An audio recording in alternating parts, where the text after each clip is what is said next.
Hello नमस्कार। तो आज चलतु बनैबा एबीसी कैंडी।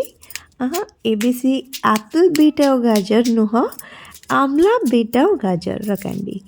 तो भलसे ताकू छड़ाई छोट छोट पीस करी काटी नबा नहले ब्लेंड करिया पई इजी होबनी।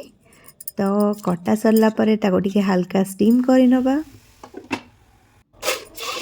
तो स्टीम आमर रेडी होती ताको गोटे ब्लेंडर जार रे आमलारू मंजी गुड़िक काढ़ी ताको पकई स्मूथ पेस्ट बनै नबा। पैन रे से पेस्ट को भल भावरे ताको टिके करबा। ता देरे मो घिओ नहीं 1 स्पून ताको मिक्स करी दबा। तापरे मिश्री को पाउडर करी रखी से 3 स्पून नहीं मीठा आपण अनुसार नहीं पारिबे। तापरे ब्लैक सॉल्ट 2 स्पून नहीं छोट स्पून ने टी हे गला परे कॉर्नफ्लोर स्लरी करके रखी ताको टिके देई भल भाबरे से करेई रु छाड़ला पर्यंत ताको करिवे।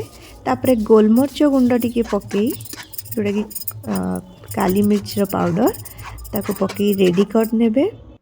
तेबे गोटे प्लेट रे मो काढ़ी नहीं एटा तो पूरा जाम भली देखा जाउची और टेस्ट भी बहुत जाम भली लागुची।